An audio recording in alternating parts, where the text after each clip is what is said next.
Hello students, welcome to Naira Group of Coaching. Today we are studying class 10th mathematics chapter 2nd. Name of the chapter is polynomials. Today we are doing the introduction part of exercise 2.2. And in the introduction part of exercise 2.2 we are having a relationship between zeros and coefficient of a polynomial. So polynomial का जो zeros होता है और उसके जो coefficients होते हैं उनके बीच में क्या रिलेशनशिप होता है, that we need to study in this introduction video. Okay, so basically for class 10th mathematics we will be dealing with quadratic polynomial and cubic polynomial. So will discuss what are zeros, how to find the zeros of cubic and quadratic polynomial, and then we will discuss the relationship between the coefficient. Okay, so here we will be studying regarding the quadratic polynomial.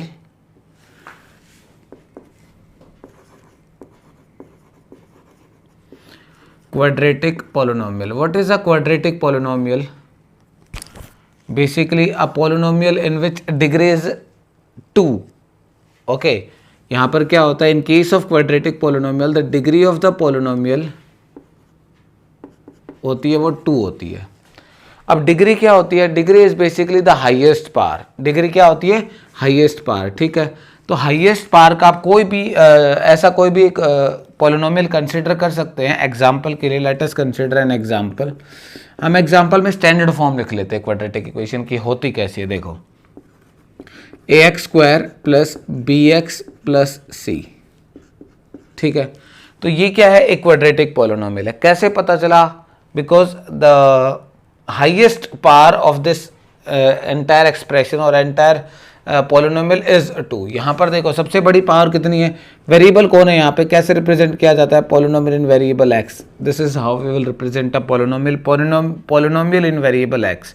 तो variable कौन है यहाँ पर? x है. यहाँ पर देखो इस वाली जो लास्ट टर्म है c, इसके अंदर कोई भी वेरिएबल है ही नहीं. This is constant term. ठीक है, इसके अंदर x है, वेरिएबल है और जिसकी पावर 1 है. यहाँ पर भी वेरिएबल है और वेरिएबल की पावर 2 है. तो यहाँ पे हाईएस्ट पावर कितनी होगी? वेरिएबल की 2. सो ये क्या है? This is a quadratic polynomial. और बेसिकली क्वाड्रेटिक पॉलिनोमियल के एक और बात ऐड करते हैं, a is not equal to 0. That means coefficient of x². अच्छा, कोफिशिएंट, अब मैंने एक वर्ड यूज़ किया कोफिशिएंट. कोफिशिएंट क्या होता है? Coefficient of x². मैंने क्या बोला? Coefficient of x². x² वाली टर्म के पास आओ, उसके आगे जो भी नंबर, जो कोई भी न्यूमेरिक वैल्यू और मे भी कोई अल्फ़ाबेट अगर कुछ भी लिखा हुआ है मल्टीप्लिकेशन में इसके आगे, तो वो क्या बन जाता है? Coefficient. So coefficient of x² is a. Similarly coefficient of x is b. x के आगे देखो जो भी नंबर लिखा हुआ, that may be numeric number हो सकता है, न्यूमेरिक वैल्यू हो सकती है, या फिर कोई अल्फ़ाबेट भी हो सकता है. ठीक है, तो वो क्या बन जाता है? Coefficient of x. तो यहाँ पर x के आगे कौन लिखा हुआ है? b. तो b is the coefficient of x. यार ये थी कुछ बात कोफिशिएंट के बारे में जो हमें कोफिशिएंट्स देखने हैं. And the c is constant term.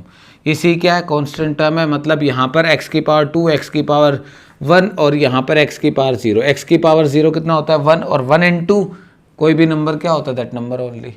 तो यहाँ पर इसलिए x की पावर 0 आप लिख सकते हो लिखना चाहो तो, अदरवाइज नहीं, कोई ज़रूरत नहीं है. बाय डिफ़ॉल्ट इसको कांस्टेंट टर्म, ये हमारी कांस्टेंट टर्म है.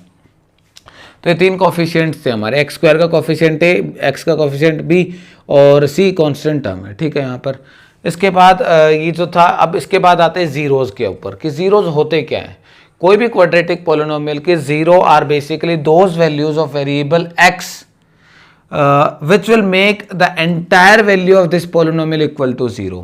मतलब क्या हुआ? 0 वो वैल्यूज होती हैं वेरिएबल की, जैसे पोलिनोमियल इन वेरिएबल x, ये वेरिएबल x में गिवन है, तो इस वेरिएबल x की वो वैल्यू जो अगर आप इस पोलिनोमियल के अंदर सब्स्टिट्यूट करते हो तो ये पूरा पोलिनोमियल बन जाता है इक्वल टू 0. तो वो होते हैं हमारे जीरोज ऑफ अ पोलिनोमियल. ठीक है, कैलकुलेट कैसे करते हैं और कितने जीरोज होते हैं. ठीक है, for a quadratic polynomial, quadratic polynomial के लिए यहाँ पर क्या होता है? 2 zeros आर पॉसिबल. मैं लिख देता हूँ यहाँ पर 2 zeros are there. Quadratic polynomial के लिए at most maximum 2 zeros possible है. ठीक है, 2 से ज़्यादा जीरोज नहीं होंगे. मतलब ऐसी वैल्यू x की जो इस पूरे एक्सप्रेशन को, पूरे पोलिनोमियल को 0 बना दे, वो मैक्सिमम 2 वैल्यूज पॉसिबल हो सकती हैं. ठीक है, तो यहाँ पर 2 zeros जो हैं हम फाइंड कैसे करेंगे, कैसे हमें फाइंड करने होते हैं, क्या प्रोसीजर है? तो we have already studied the factorisation of quadratic polynomial in 9th standard. हमने क्वाड्रेटिक जो पॉलिनोमियल था उसको फैक्टराइज कैसे करते हैं वो हमने 9th स्टैंडर्ड में सीखा था using splitting middle term method. तो उसी से हमारे क्या निकलते हैं, जीरोस निकलते हैं। लेट्स हैव अ लुक कैसे निकालते हैं, will consider an example. Okay, so एक एग्जांपल लेते हैं। Let us consider example x square plus 5x plus 6। ठीक है, ये हमने एक एग्जांपल लिया। अब इस एग्जांपल के अंदर 9th क्लास में हमने सीखा था कि इसको फैक्टराइज कैसे करते हैं, how to find the factors of this quadratic polynomial. Okay, उसके बाद हम देखेंगे जीरोस कैसे निकलता है। तो मेथड का नाम क्या था इसको फैक्टराइज करने का, स्प्लिटिंग मिडिल टर्म मेथड। क्या नाम है, स्प्लिटिंग मिडिल टर्म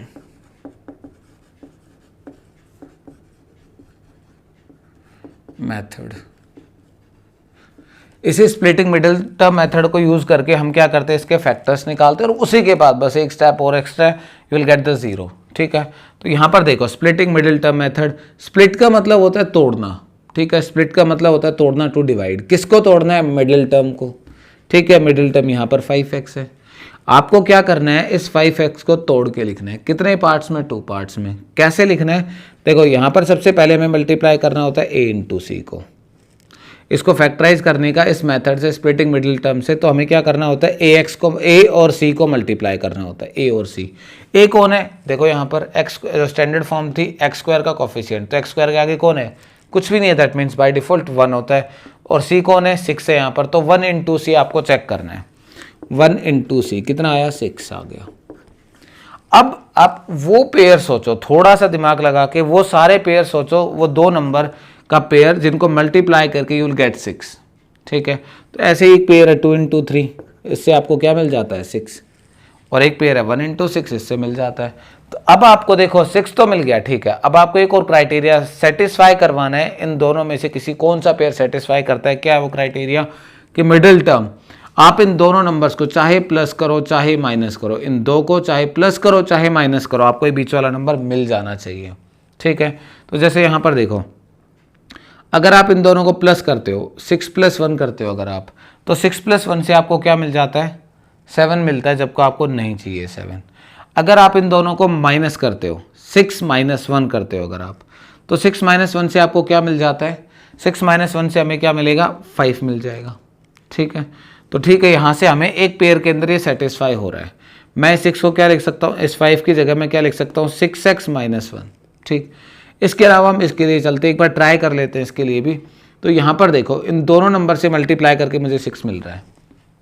बट यहाँ पर देखो, अगर मैं इसको अडॉप्ट क्यों नहीं कर रहा हूँ, इस वाले को यहाँ पे इसलिए अडॉप्ट नहीं किया था मैंने, क्योंकि मुझे 5 चाहिए, तो एक 6 - 1 मुझे करके क्या मिल जाएगा, 6 - 1 करूँगा, मुझे 5 मिल जाएगा। ठीक है, यहाँ पे जो मिडिल टर्म में मुझे चाहिए था। बट एक नंबर क्या है आपका, एक 6 है और दूसरा क्या है, -1। 6 इंटू -1 अगर आप करते हो तो आपको रिजल्ट क्या मिलता है, -6। बट मुझे क्या रिक्वायर्ड है, a इंटू सी से मुझे +6 रिक्वायर्ड था, तो इसलिए मैंने इसको छोड़ दिया है। अब इस दूसरे पेयर के लिए चेक करते हैं, दोनों को ऐड करके मुझे क्या मिलता है, 5 मिलता है।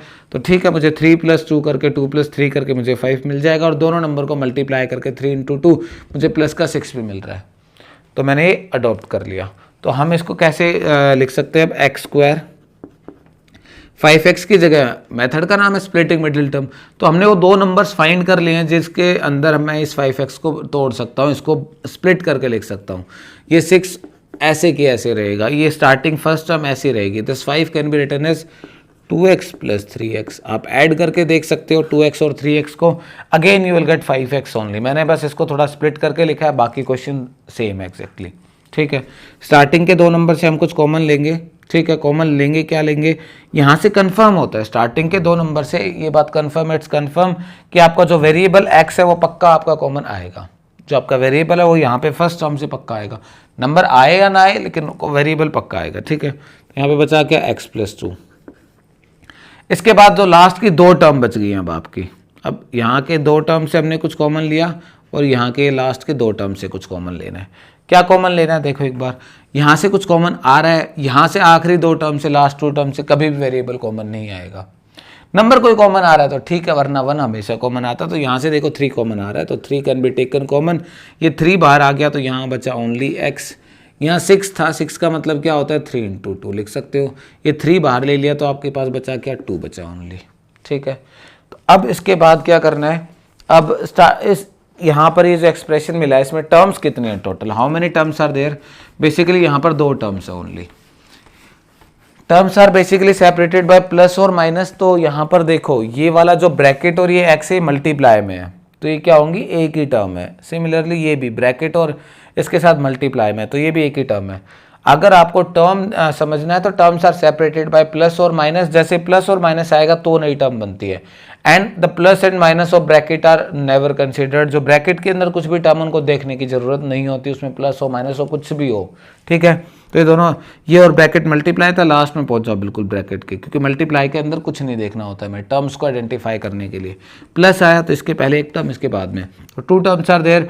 यहाँ से हमें क्या करना है, ये देखो दोनों के अंदर एग्जैक्टली ब्रैकेट सेम है। और एक तरीका भी है कि यहाँ पर अगर आपके ब्रैकेट सेम नहीं बन रहे हो कभी तो क्या करना है, आप ये समझ जाना है कि आपने कोई मिस्टेक की है, स्प्लिट करने में दोबारा चेक करना है। अगर माइनस के साइन की प्रॉब्लम आ रही है तो यहाँ पर माइनस कॉमन ले लो, माइनस की जो प्रॉब्लम जो डिफरेंट आ रहा था साइन वो सेम आ जाता है, तो बट ये ब्रैकेट सेम बनने चाहिए हमेशा। ठीक है, तो यहाँ पर देखो कॉमन क्या लिया, x+2 is taken common from both the terms.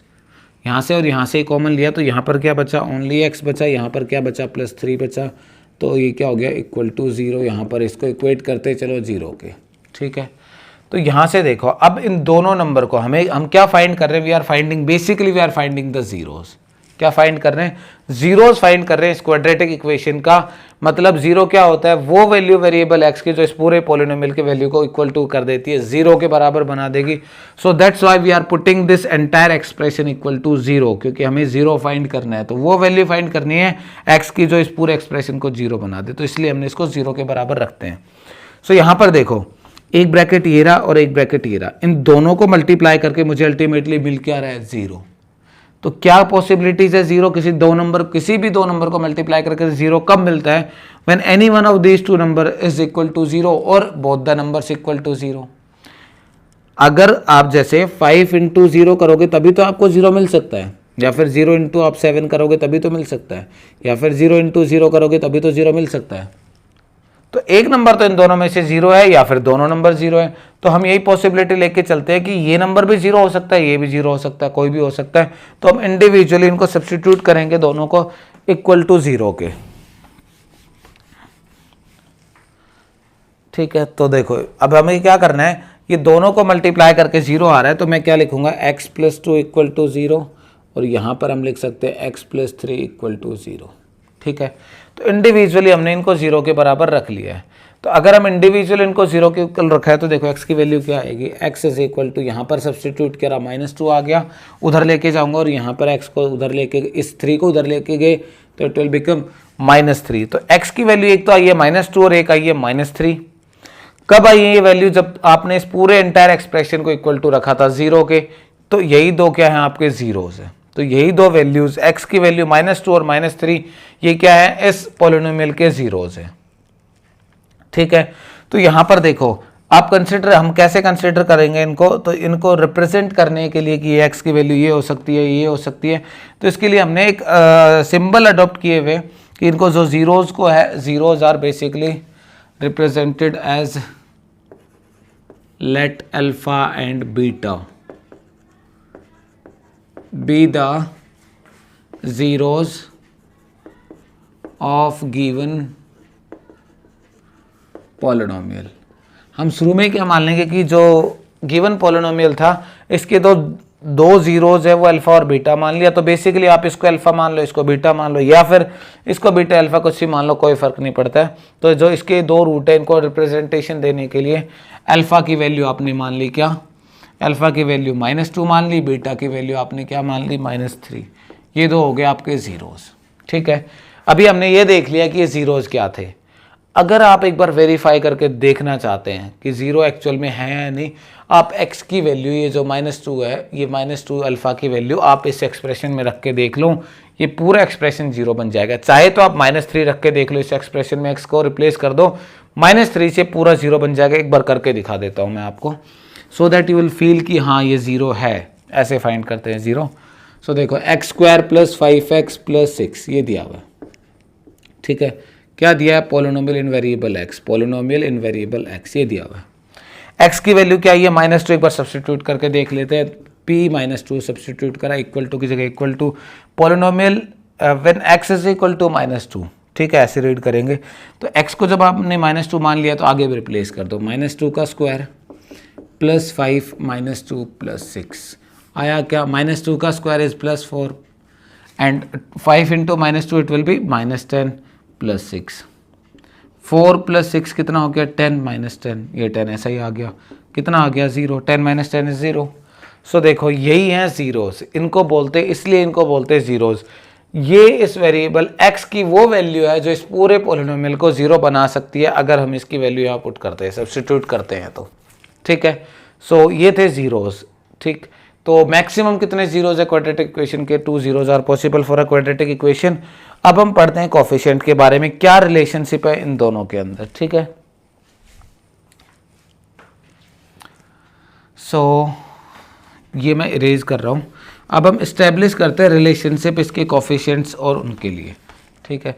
तो हमने जो अभी पढ़ा इस एग्जाम्पल के लिए, ये जो एग्जाम्पल कंसिडर किया था इसके कोफिशिएंट्स फाइंड करते हैं, ठीक है। तो देखो हमने एक एग्जाम्पल लिया x² + 2x, x² + 2x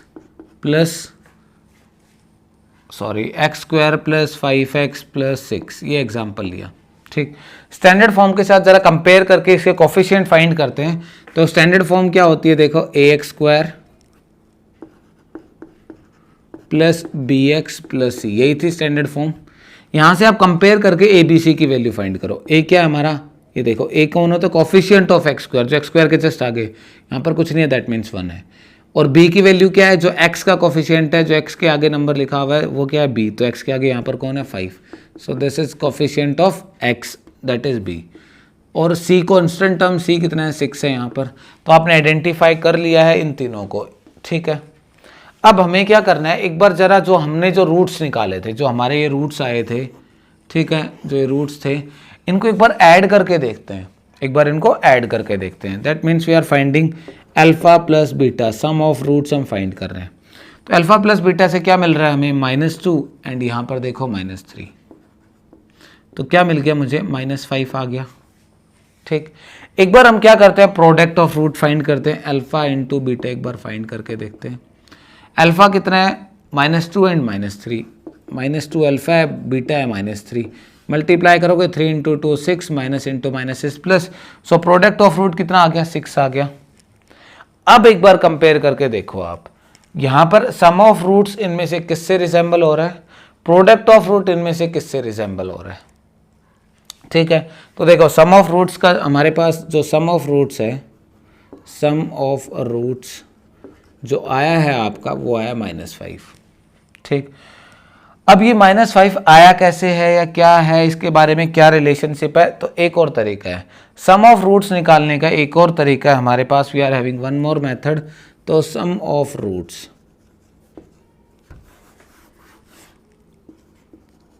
some of roots देखो कैसे निकालते हैं सम ऑफ रूट्स, कोफिशिएंट की हेल्प से। तो ऐसे निकालेंगे sum of root, we are having a formula -b/a। ठीक है, तो -b देखो कौन है, -b कौन है हमारा, बेसिकली ये -5 देख सकते हो आप। आपका सम ऑफ रूट कितना आ रहा था? -5। तो यहाँ पर भी क्या है? -b।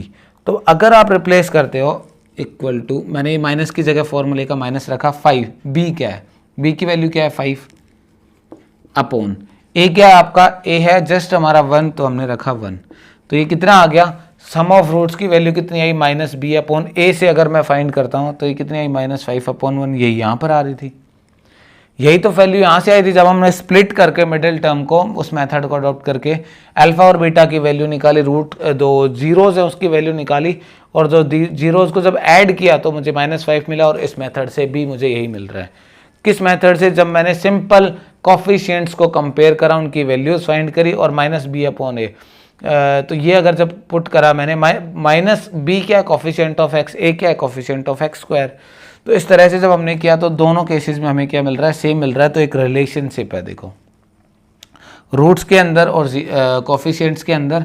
तो कोफिशिएंट के अंदर क्या रिलेशन है, माइनस बी अपॉन ए से हमें क्या मिल जाता है, सम ऑफ रूट्स मिल जाता है। दूसरा प्रोडक्ट ऑफ रूट्स के लिए क्या है,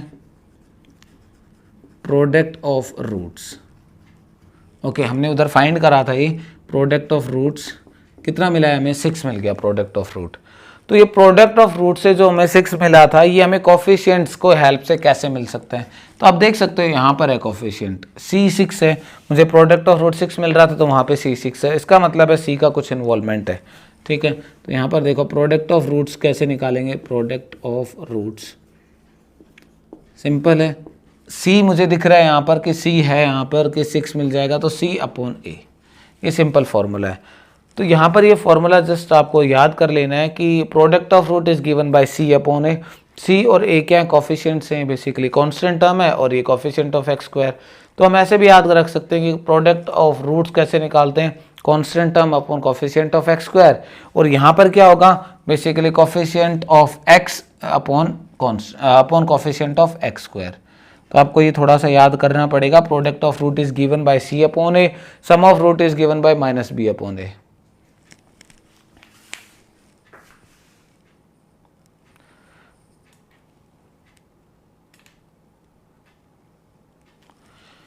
ओके तो यहाँ पर देखो इस तरह से हम क्या करते हैं, ये रिलेशनशिप है बेसिकली हमारा। अब मैं एक बार इसको रेज करके इसका जो फाइनल जो कॉन्सेप्ट जो चीज़ हमने समझी एक बार वो मैं बोर्ड पर लिख देता हूँ।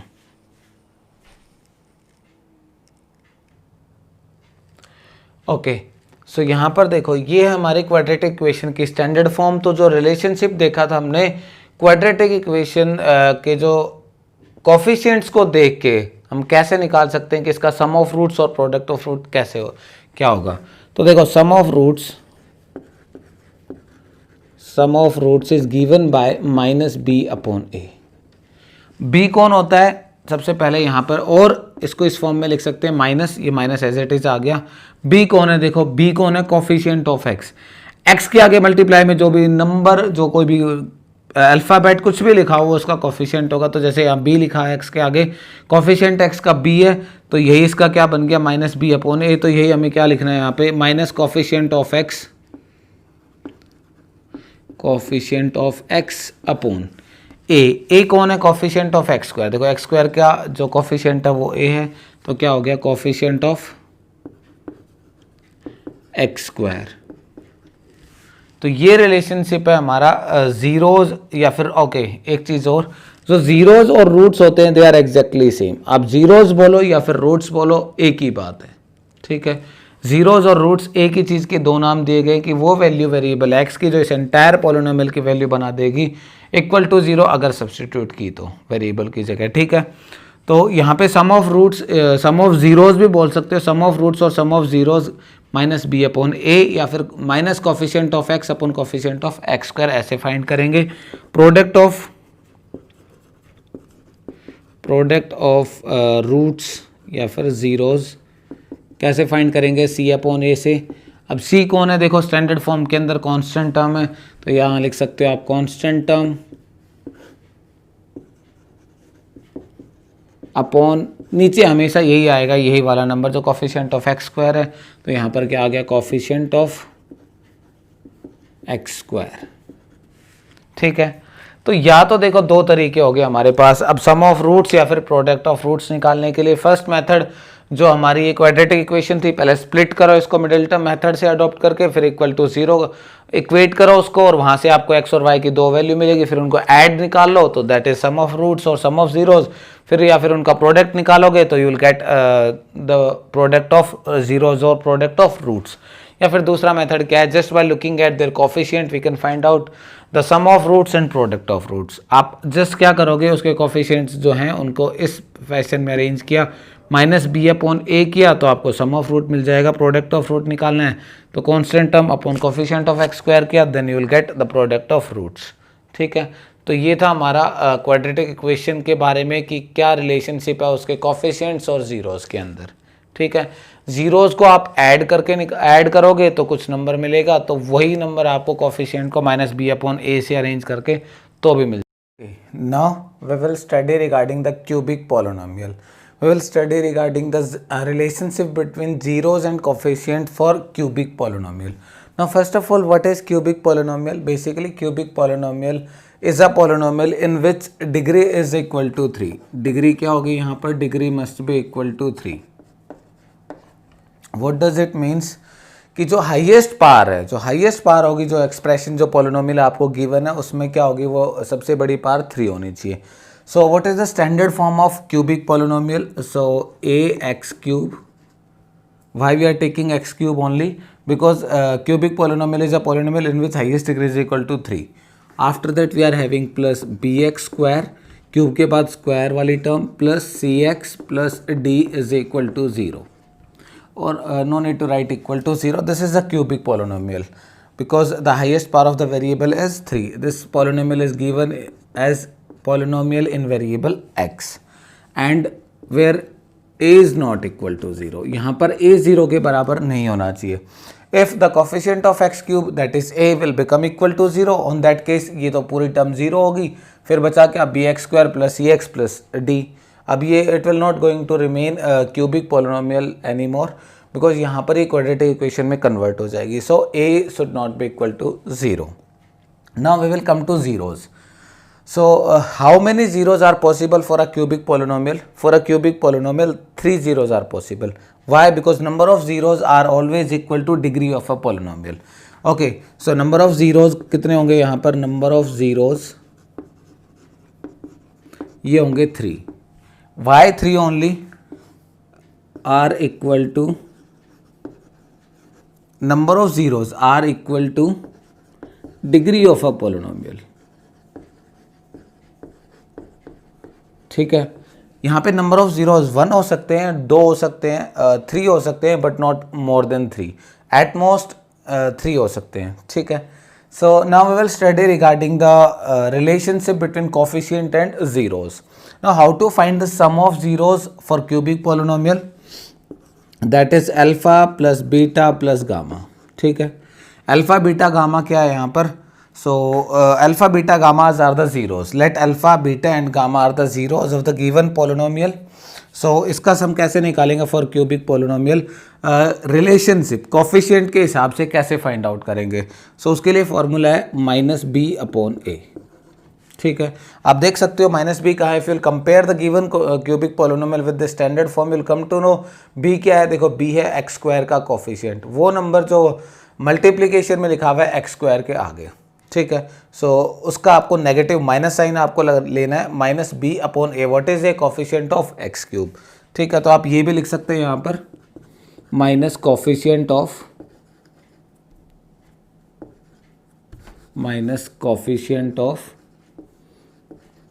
माइनस बी में क्या आएगा? एक्स स्क्वायर का coefficient and similarly coefficient of X cube. ठीक है. ये हो गया. This is how we can find. ये रिलेशनशिप है. सम ऑफ अगर रूट्स निकालते, सम ऑफ जीरोज आप निकालते हैं तो वो माइनस बी अपॉन ए कोफिशिएंट से यहाँ से मिल जाएगा हमें. आफ्टर दैट यहाँ पर प्रोडक्ट ऑफ रूट्स के अलावा यहाँ पर ठीक है, लेकिन यहाँ पे प्रोडक्ट ऑफ रूट के अंदर हम अल्फा बीटा को मल्टीप्लाई कर सकते हैं, बीटा गामा को मल्टीप्लाई कर सकते हैं एंड अल्फा गामा को कर सकते हैं. सो पहले ये दो के पेयर में मल्टीप्लाई होके उनका सम होगा ऐसे कुछ. First will find alpha into beta, then ये क्या होगा? Sum of product of roots. ये क्या है? Sum of product of roots. हम क्या कर रहे हैं? सम कर रहे हैं किसका? प्रोडक्ट ऑफ रूट्स का जो दो के पेयर में. सो अल्फा बीटा प्लस फिर बीटा गामा प्लस फिर gamma alpha. So it will be gamma alpha is equal to. अब अगर हमें sum of product of roots in pair अगर वो मुझे फाइंड करना है तो कैसे होगा? That will be c upon a. ठीक है. यहाँ पर नेगेटिव साइन नहीं आएगा. और जो सी क्या है? What is C? C is the coefficient of x. A क्या है? It will remain same for all the 3 condition. Sum of roots, sum of product of roots and product of root. A confirm है यहाँ पर denominator में. So C is basically coefficient of x and in the denominator we are having coefficient of x square, x cube. Sorry, ये देखो यहाँ पर a है, a कौन है, कोफिशिएंट ऑफ एक्स क्यूब, यहाँ पर c है, c कौन है, कोफिशिएंट ऑफ x। सो ये रिलेशन हो गया।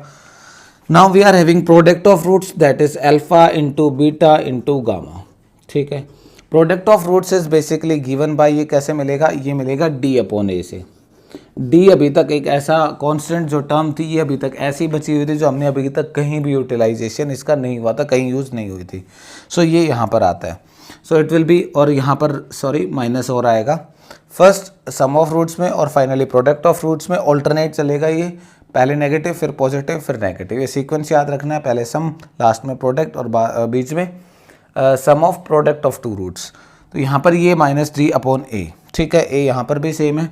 तो डी कौन है, D is basically constant term. D कौन है, कॉन्स्टेंट टर्म विदाउट वेरिएबल। ठीक है, सो डी क्या हो गया हमारी कॉन्स्टेंट टर्म अपॉन डिनोमिनेटर में क्या होगा, ए कौन है, कोफिशिएंट ऑफ एक्स क्यूब। सो यहाँ पर कोफिशिएंट ऑफ एक्स क्यूब।